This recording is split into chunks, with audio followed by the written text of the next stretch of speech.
ಎಲ್ಲರಿಗೂ ನಮಸ್ತೆ.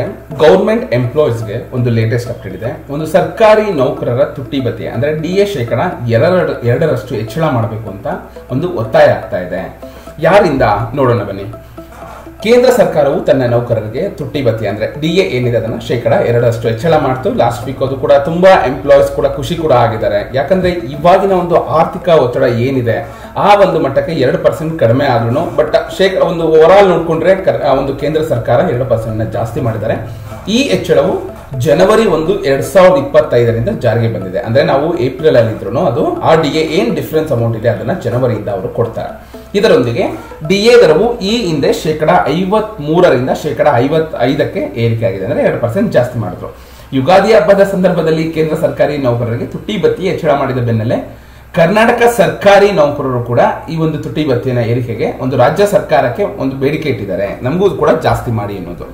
ಈ ಕುರಿತು ರಾಜ್ಯ ಸರ್ಕಾರಿ ನೌಕರರ ಸಂಘದ ರಾಜ್ಯಾಧ್ಯಕ್ಷರಾದ CS ಷಡಾಕ್ಷರಿ ಅವರು ಏನಿದ್ದಾರೆ, ಅವರು ಆರ್ಥಿಕ ಇಲಾಖೆಗೆ ಅಂದ್ರೆ ಮುಖ್ಯ ಕಾರ್ಯದರ್ಶಿಗಳು ಏನಿದ್ದಾರೆ ಅವರಿಗೆ ಒಂದು ಪತ್ರದ ಮೂಲಕ ಒತ್ತಾಯಿಸಿದ್ದಾರೆ ಅಂತ ಕೇಳಲ್ಪಟ್ಟಿದೆ.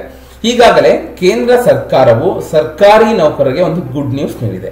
ಅಖಿಲ ಭಾರತ ಬೆಲೆ ಸೂಚ್ಯಂಕ ಏನಿದೆ ಅದನ್ನು ಆಧರಿಸಿ ಕೇಂದ್ರ ಸರ್ಕಾರವು ಸರ್ಕಾರಿ ನೌಕರರ ಒಂದು ತುಟ್ಟಿ ಭತ್ಯೆ ಮಂಜೂರು ಮಾಡಿದೆ.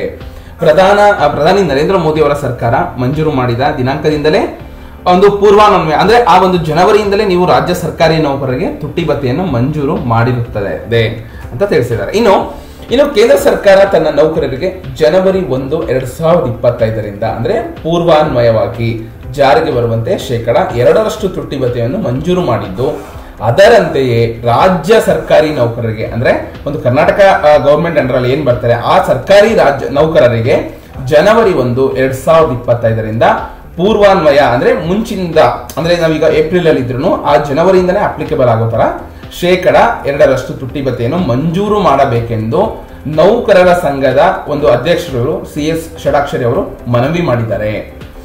ನೋಡ್ಬೇಕು ಸರ್ಕಾರ ಯಾವ ರೀತಿ ಒಂದು ಆಕ್ಷನ್ ತಗೊಳುತ್ತೆ ಈ ಇದರಲ್ಲಿ ಅಂತ. ಇನ್ನು ಒಂದು ಶೇಕಡ 2% ತುಟ್ಟಿ ಭತ್ಯೆ ಹೇಳಕ್ಕೆ ಕೇಂದ್ರ ಸರ್ಕಾರವು ತನ್ನ ನೌಕರರಿಗೆ 2% ಜಾಸ್ತಿ ಮಾಡಿದ್ರು. ಜನವರಿ 1ರಿಂದನೇ ಅಪ್ಲೈ ಆಗುತ್ತೆ. 53% 55ಕ್ಕೆ ಹೆಚ್ಚಾಯಿತು. ಈ ಹೆಚ್ಚಳವನ್ನು ಉದ್ಯೋಗಿಗಳ ಮೂಲ ವೇತನ ಅಥವಾ ಪಿಂಚಣಿದಾರರ ಮೂಲ ವೇತನದ ಪಿಂಚಣಿಗೆ ಅನುಗುಣವಾಗಿ ಲೆಕ್ಕ ಹಾಕಲಾಗುತ್ತದೆ.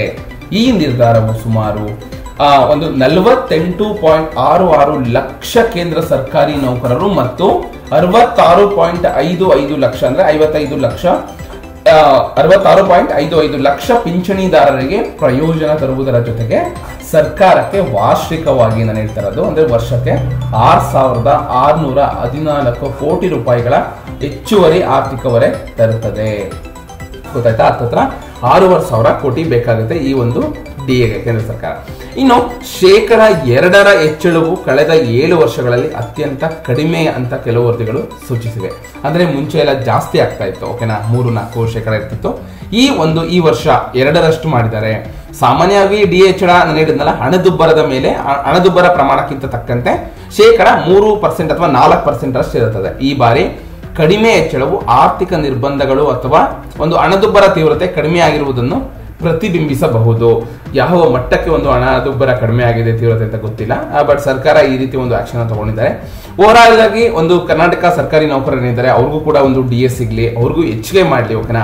ಒಂದು ಈ ಸರ್ಕಾರ ಕಾಂಗ್ರೆಸ್ ಸರ್ಕಾರ ಒಂದು ಏನು ಒಂದು ಫ್ರೀ ಇದೆ ಅಂದ್ರೆ ಈಗ KSRTC ಆಗಿರ್ಬೋದು ಅಥವಾ ನಾನು ಹೇಳಿದ್ನಲ್ಲ ಗೃಹಲಕ್ಷ್ಮಿ ಯೋಜನೆಗಳಾಗಿರ್ಬೋದು, ಏನು ಫ್ರೀ ಒಂದು ಯೋಜನೆ ಕೊಡ್ತಾ ಇದ್ದಾರೆ.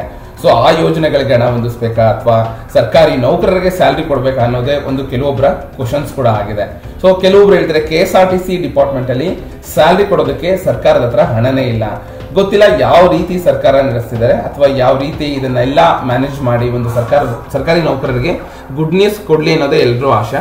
ಇದ್ರ ಬಗ್ಗೆ ನಿಮ್ಗೆ ಅನ್ಸುತ್ತೆ, ಎಷ್ಟು DA ಬಂದ್ರೆ ಒಂದು ಗವರ್ಮೆಂಟ್ ಎಂಪ್ಲಾಯೀಸ್ಗೆ ಒಳ್ಳೇದಾಗುತ್ತೆ ಕಮೆಂಟ್ ಮುಖಾಂತರ ತಿಳಿಸಿ.